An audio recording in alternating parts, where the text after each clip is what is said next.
¡Viva México! ¡Viva México! ¡Viva México! Obrigado, obrigado.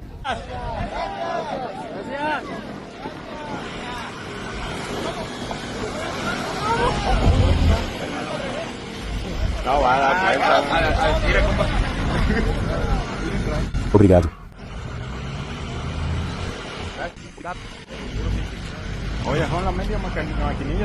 Bom, então vamos começar com a transmissão, a primeira transmissão do dia.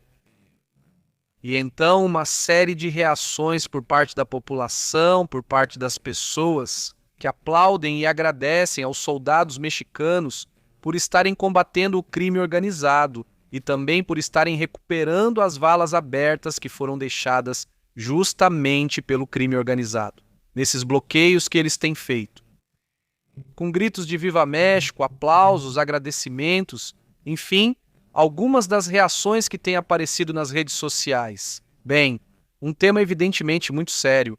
Vamos então com informações do que está acontecendo no mundo, vários assuntos interessantes, várias reações sobre o que está acontecendo nisso, então. A ovação que também deram a Marco Rubio ontem, nesse discurso sobre o Estado da União. Este é o momento, vamos ver se conseguimos ouvir por aí, vamos ver Marco Rubio, secretário de Estado, obrigado.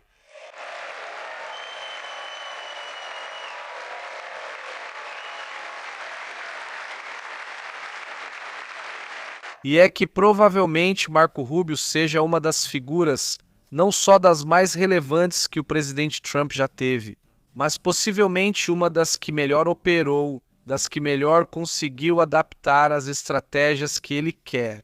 Trump é um político experiente, um político de verdade, e que, portanto, trouxe um pouco de equilíbrio ao caos que Trump tem em muitos assuntos. Evidentemente, esse reconhecimento deve ser merecido, pelo menos do ponto de vista da estratégia de Trump.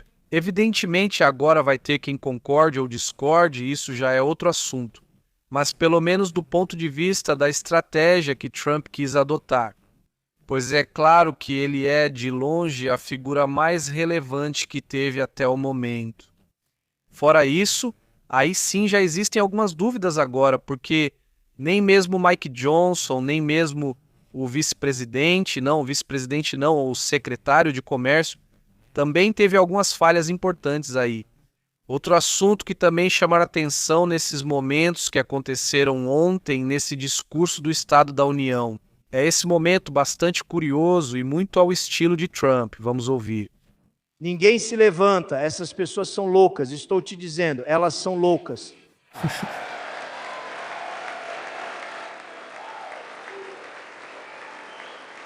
Obviamente, só os republicanos aplaudiram. A quem ele se refere? Bem, então, está dizendo Trump, essas pessoas são loucas. E foi tudo o que ele comentou sobre os democratas, disse, essas pessoas são loucas.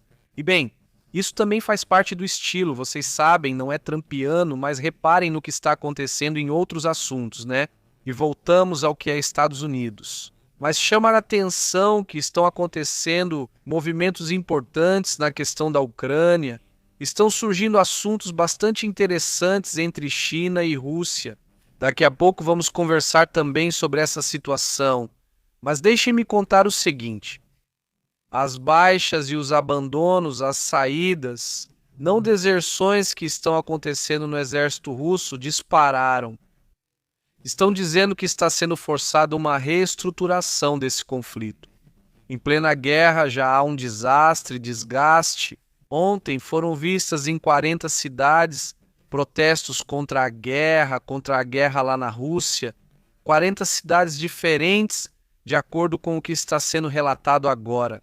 No cálculo que é feito das perdas que a Rússia teve nesses 4 anos de guerra, são 1,2 milhão de soldados, entre mortos e feridos, e, evidentemente, também, mais ou menos, esse é o cálculo que fazem. Aproximadamente, em relação à Ucrânia, a guerra entre Rússia e Ucrânia está em uma nova fase crítica.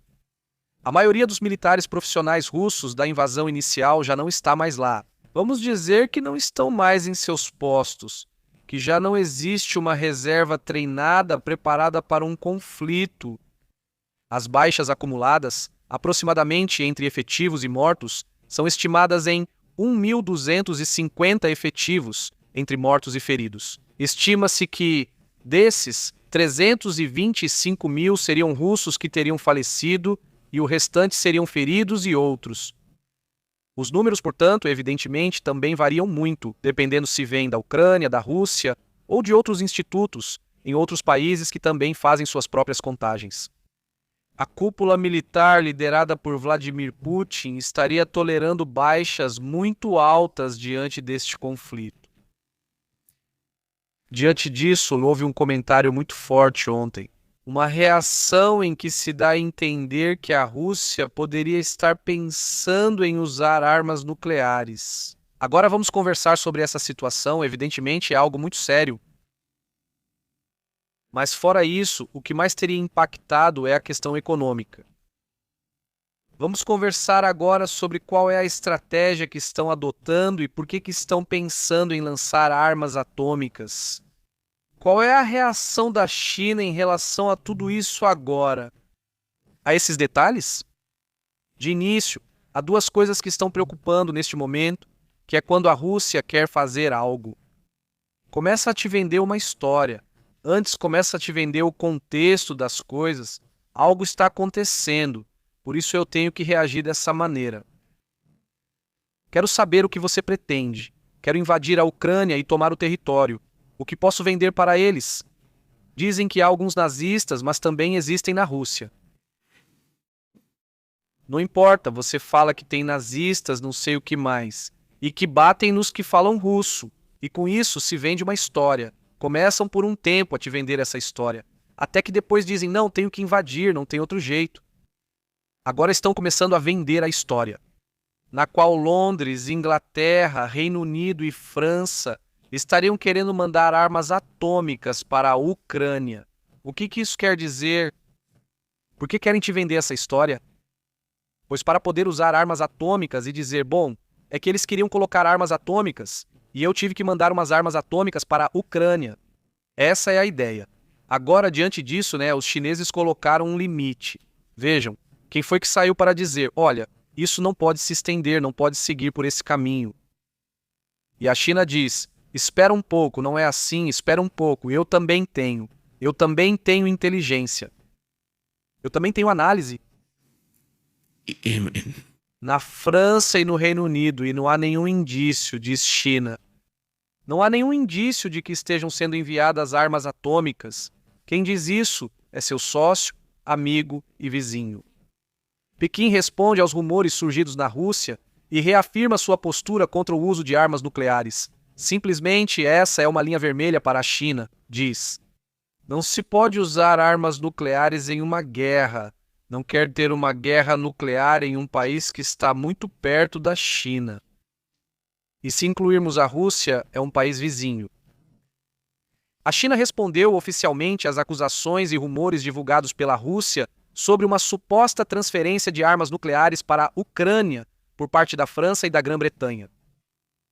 O boato surgiu em meios de comunicação e círculos políticos russos, onde isso foi insinuado pela China. Pequim deixou sua posição muito clara e disse: não há nenhuma informação que possa confirmar tais intenções por parte de Paris e Londres.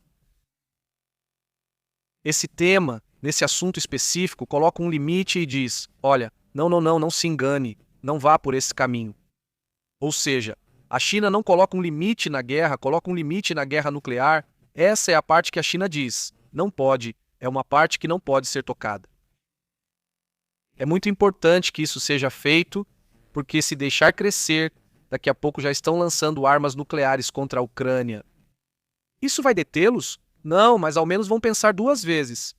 Outro assunto é o que ocorre em Israel. Algo estranho está acontecendo lá. Vamos comentar sobre isso.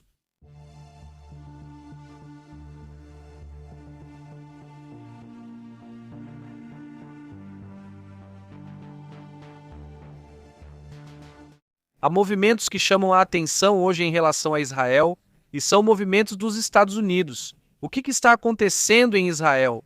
Porque isso cada vez mais cheira a guerra. Os Estados Unidos estão enviando ainda mais armas, desta vez para Israel. 22 caças furtivos, F-22, têm sido instalados em bases israelenses, enquanto a tensão com o Irã está aumentando. Os Estados Unidos estão mobilizando e há cerca de 150 armas ao redor. Aviões ao redor do Oriente Médio e um pedacinho da Europa colado à Turquia e toda essa região que está voltada para o Oriente Médio. Agora é anunciado esse movimento, uma força adicional que havia aterrissado na base do sul de Israel, como parte de uma concentração militar sem precedentes na região. Nos últimos 20 anos, mas acredito que isso será superado. Mesmo aquela invasão no Iraque em 2003, nunca desde aquela época se viu tantos militares dos Estados Unidos, tanta força colocada no Oriente Médio. Segundo os relatos, esta seria a maior concentração na região desde a invasão do Iraque em 2003. O deslocamento? Enquanto isso, agora mesmo supostamente estão negociando com o Irã, que por sinal, amanhã há duas coisas importantes. Amanhã, dia 26, quinta-feira, 26 de fevereiro, a reunião na Suíça, na Embaixada de Oman. Entre Estados Unidos e entre Estados Unidos e Irã, sendo que eles não vão se encontrar cara a cara, é uma reunião indireta, mas já ali, na mesma região. E outra é a audiência que Bill e Hillary Clinton vão ter. Eles vão estar no Congresso participando de uma audiência, infelizmente a portas fechadas. Mas enfim, espero que vaze o que foi dito lá. Então aí vem um tema interessante, mas tudo bem. O presidente dos Estados Unidos está alertando que as conversas estão bem à beira do fracasso e que, caso fracassem, então será ordenado um ataque militar, um movimento militar. A própria Caroline Leavitt declarou que a primeira opção será a diplomacia, mas confirmou que o uso da força letal já está sendo considerado se for necessário. Funcionários israelenses. Uma coisa é o que se diz na mídia americana, bem diferente do que se diz na mídia israelense. Aí vemos como no final tentam vender uma história ou outra dependendo da região. Nos Estados Unidos eles trazem muito essa ideia de que, bom, vai ser diplomático, mas a última opção é a militar. E em Israel, o que eu vejo na mídia israelense é que eles estão se preparando para um conflito. Basicamente, em que sim, há uma última oportunidade de moderação, mas é basicamente a história ao contrário. Nos Estados Unidos, é como se, bom, a última opção seria um conflito. E aqui é mais, alguns meios de comunicação, alguns meios estão falando sobre o que está acontecendo em relação ao movimento militar, mas muitos trazem essa ideia de dar mais ênfase ao enfoque diplomático, talvez mais por um desejo de que não haja uma guerra, que eu acho que ninguém quer, mas ao mesmo tempo acabam fugindo um pouco da realidade de dizer, bom, esse deslocamento militar tão grande, o maior em 20 anos ou mais de 20 anos não vai ser por acaso, né? Ou seja, isso tem ou seja, o mais provável não é uma reação a um ataque amplo e prolongado. E isso seria muito lamentável, obviamente, pelas perdas que podem causar, e quando falo em perdas me refiro também a civis, que podem sofrer grandes perdas. Mas também há outra possibilidade, e a mais provável, que seja um ataque rápido, muito preciso a certos lugares específicos, e depois eles recuam. Seria apenas como uma demonstração, basicamente de força, mas que não acabaria com o regime, nem com o programa nuclear, nem nada disso. Então essa é a grande dúvida, não é? E de Israel se vende mais a ideia de que estão acontecendo movimentos, de que estão se preparando para alguma coisa. Não, isso também fica claro. O chanceler Aragashi não garantiu que um acordo já está ao alcance. Basicamente, o que os iranianos te dizem é que eles já têm o acordo. Na verdade, supõe-se que está desde o domingo passado, não domingo, segunda-feira, supõe-se que o rascunho já está pronto. Não está claro para mim se esse rascunho foi lido pelos Estados Unidos, se eles enviaram para os Estados Unidos, para a ONU, ou pelo menos para algum será que enviaram para alguém? Não sei, porque esse detalhe eles não disseram. O que disseram é que o acordo está ao alcance, que já está pronto, que não sei o que, né? O próprio Ali Khamenei teria aprovado a contraproposta para ser apresentada em Genebra aos Estados Unidos para ver se conseguem chegar a um acordo. A especulação que existe nos corredores de Washington, porque lembrem-se que houve uma reunião da CIA, da Inteligência Militar, do Pentágono, do Departamento de Estado e do Congresso. Vou explicar o motivo, pois pode haver um conflito, certo? Ou seja, para que isso tenha justificativa e legalidade dentro dos Estados Unidos, eles precisam justificar e dizer, bom, não há outra opção. Ou seja, tudo foi feito diplomaticamente e o Congresso pode aprovar ou rejeitar? Mas dentro de tudo isso, o que se diz em Washington é se vai ser um conflito muito rápido, de precisão, com objetivos bem claros, ou o que vai acontecer. Porque se isso se prolongar, por exemplo, suponhamos que haja uma reação e que o ataque do Irã cause danos ou cause um dano forte a um porta-aviões, ou até mesmo o afunde, seja o que for, isso já não vai ficar assim e vai acontecer o típico de escalada com escalada com escalada e nada vai desescalar, né? Então, essa é a parte talvez mais preocupante que está sendo vivida agora mesmo nesse potencial conflito. Que claramente poderia ser. Agora, se for antes da Copa do Mundo, imaginem o que aconteceria com a Copa, né? Ou seja, para começar, o Irã supostamente tem jogo nos Estados Unidos, um assunto que também chamou muita atenção, né? Porque não querem dar, se vão dar visto, se não vão dar, todo esse problema. Mas o fato de que houve, ou seja, vocês conseguem imaginar uma guerra acontecendo, um conflito desse tipo e ao mesmo tempo uma Copa do Mundo? Seria muito curioso, quase sempre, inclusive na guerra entre Ucrânia e Rússia, eles esperaram terminar os Jogos Olímpicos, por exemplo, da China. E depois, logo após, começou a guerra, né? Por isso, começar um conflito armado antes de uma Copa do Mundo seria muito estranho, né? Ou é depois da Copa, ou é algo muito rápido logo antes da Copa, o que também traz outros tipos de risco. Só veja o que aconteceu nas últimas 3 semanas na Europa, com os ataques aos Jogos Olímpicos, ataques cibernéticos e ataques cibernéticos na Alemanha e em outros países, que afetaram até os próprios trens e também outras áreas importantes. Então imaginem vocês, com um conflito em andamento, o tipo de problema que isso pode gerar, né?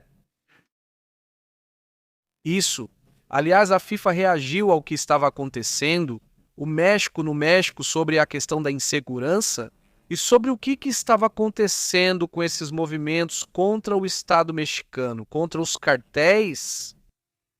E, bom, o presidente da FIFA disse que confia, que acredita que tudo vai estar tranquilo no dia da Copa do Mundo. E com isso, ele dá o apoio, né? O apoio de confiança nesse sentido, né? E isso, bom, era importante porque não tinha sido dito nada, não tinha havido uma reação e era importantíssimo que isso acontecesse, né? Isso também foi comentado agora mesmo. Vamos então para outros assuntos, também importantes. Óculos.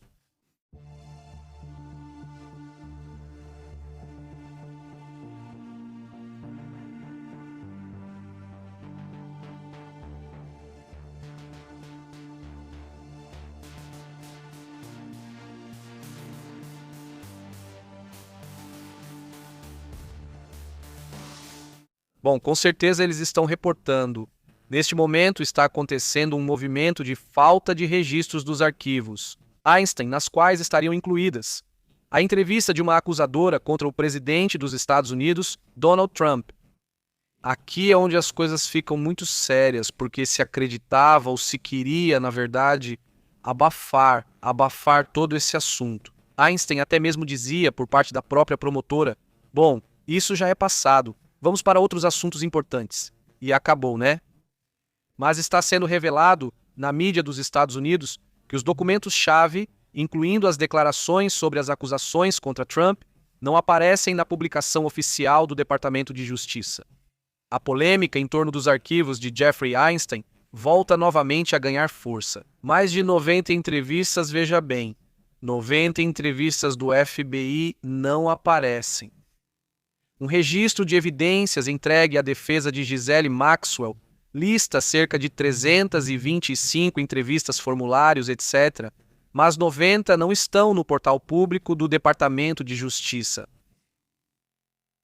O que não estão? Evidentemente, todo mundo, acho que sabemos por que não estão incluídos nisso. Há uma pessoa de 13 anos na época que essa pessoa havia acusado Trump Isso foi nos anos 80. Uma acusação. Uma pessoa que tinha 13 anos na época do que aconteceu com ela e que acusa diretamente o presidente dos Estados Unidos. Esse assunto, evidentemente, vai ganhar proporção. Obviamente, a Casa Branca diz que isso é falso e não sei o quê. Bom, então que mostrem o documento, né? Quer dizer, por que não desaparece? Por que o documento não está disponível? Um porta-voz, garantiu que nada foi removido e explica que os documentos não visíveis podem ser duplicados e material confidencial ou parte de investigações que estão ativas, segundo ele. Então, por enquanto, não há um reconhecimento de que falta algo, teremos que esperar por mais detalhes para ver se tudo será revelado. Assim serão documentados esses supostos casos que aconteceram nos anos 80 e veremos se isso vem à tona, porque há mais. Muitas vezes aparece o nome do atual presidente dos Estados Unidos, Donald Trump, muitas vezes aparece nesses documentos, nesses e-mails. E tudo isso claramente será parte essencial de toda a operação que esse personagem realizava. Isso chega ao ponto de ser dele, se não me engano. É o nome, o número 1 ou 2 que mais aparece, sabemos que aparece muito há décadas. Então, é um tema que terá que ser analisado, que terá que ser investigado e pressionado para que seus documentos sejam publicados, não é? Chama a atenção que na Noruega, o ex-primeiro-ministro já estão até tirando a própria vida, só porque apareceu algumas vezes por aí nesses documentos. Quem sabe o que ele fez, porque claramente isso vai ser revelado em breve, mas chama a atenção que já está havendo efeitos em outras partes do mundo. O próprio ex-príncipe André está acusado, está sendo investigado. Neste momento, o ex-embaixador do Reino Unido, Madison, está sendo investigado, suas casas estão sendo investigadas. Olha, coisas sérias estão por vir aí, né? Enquanto isso, outra coisa curiosa está acontecendo, mas desta vez, reparem onde. O quê? O quê? Que grupo atua no Líbano? O quê? O quê? Isso gera muitos problemas no Oriente Médio. Não, já sabemos de quem estou falando, não estou dizendo que é anão. É uma milícia, praticamente um grupo paramilitar, o quê? Ou do Líbano, né? E já foi avisado. Faz alguns dias que se acontecer alguma coisa com o Irã, eles também vão atacar e não sei o quê, vocês não lembram. Beleza? E que também foi muito enfraquecido nas operações do Fed, né? Lá conseguiram enfraquecer esse grupo terrorista de uma forma muito contundente. Mas o grupo ainda está lá, ainda está ativo e ainda está armado. Então, a dúvida era, o que aconteceria em um conflito armado com o Irã? Eles vão agir ou não? Tinham dito que sim, agora dizem o seguinte, como as coisas mudam? Mas eles também devem estar vendo alguma coisa. Esse grupo libanês, mas que segue as ordens do Ayatollah, anunciou que não vai intervir se os Estados Unidos realizarem ataques limitados. O que isso quer dizer? Isso é basicamente a permissão que eles estão dando a partir do Irã, nada mais. Que os iranianos não vão dizer, obviamente estão dando a permissão. Olha, ataque a gente aos poucos, assim você já pode vender a história de que atacou. E aqui a gente pode dizer que não aconteceu nada, né? E então todo mundo fica feliz, é pelo menos a sensação que dá. E não é a primeira vez que isso é dito. Já congressistas do Irã foram à televisão para dar a entender que poderia ser algo assim. Em que haja um acordo de fazermos de conta que brigamos e que todos saem bem, digamos, quem sabe, mas... Enquanto isso, um funcionário do Hezbollah, sob condição de anonimato, declarou de fato, a agência de notícias francesa informou que o grupo não vai responder se houver bombardeios limitados dentro do território iraniano. Ou seja, eles vão ficar sem reagir se forem ataques semelhantes aos de junho, ataques de precisão a instalações e só isso. É como se um grupo estivesse dando permissão, dizendo, tudo bem, se você agir com calma, eu não vou reagir. O grupo apoiado pelo governo do Irã e o apoiado pelo governo do Irã e o apoiado pelo EL. no va a operar en dado caso que fuera algo limitado. Porque o que eles temem agora é o quê? Com o regime em acabar de uma vez por todas com o Ayatollah. É isso que eles não querem, por isso dizem que voltaria. Se você deixar viver, se deixar que toda a operação desse grupo continue funcionando, então nós não fazemos nada. Com os Jogos de Tronos, né? Basicamente é o Game of Thrones da vida real, em que são só movimentos estratégicos para sobreviver e só isso mesmo. Ou seja, você sacrifica um pouco só para continuar, porque o próximo passo é o possível desaparecimento desse tipo de regime. Bueno, pues, É assim que as coisas são, né? Um tema também bastante curioso, né? Você está anotando? Não são os discos deles que estavam apontando para onde o conflito poderia ir. Aliás, esse momento dos paquistaneses que continua. A unidade de artilharia do exército do Paquistão está realizando agora mesmo testes com essas unidades MRLS. Se pudermos ver por aqui quais são, permitido, ali estão os exones, com certeza vão relatar. Os paquistaneses têm mostrado força nesta ocasião. Vamos ver. Ali estão observando usando foguetes de 122 milímetros, esto en el campo de unidad, en las pruebas de campo de unidad. Não é que não é. É que não é que não, que não é. É que não é atômica.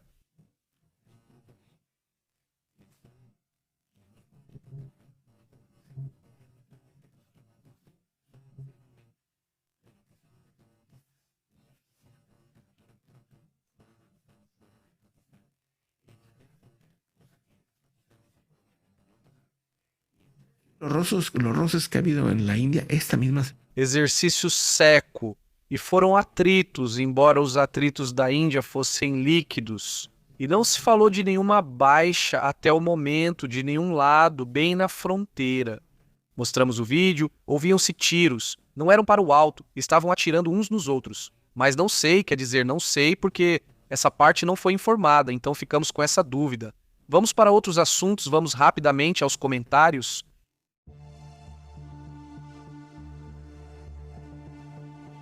Como você tem estado, Sebas? Muito bem, 67, bom dia. Um abraço para Blanca, Rodrigo, Cristi, Clans, para toda a comunidade, muito obrigado. Também para Liliana Rivas, um abraço, muito obrigado por ser membro do canal. Um grande abraço para todos os membros, muito obrigado pelo apoio e por essa inscrição. E, obviamente, também para os inscritos que nos ajudam, se inscrevendo, dando like, compartilhando. Olha, daqui a pouco a gente volta. Essa é uma primeira transmissão do que está acontecendo no mundo. Daqui a pouco voltamos a conversar, porque tenho vários assuntos pendentes que estamos preparando para vocês, para continuar trazendo tudo o que acontece no mundo. Tem mais temas sobre o que está acontecendo no Irã, o que está acontecendo em Cuba, que também está muito interessante. Faz alguns dias que não falamos muito sobre isso. entre otros asuntos. Nos vemos en un momento más. Hasta pronto.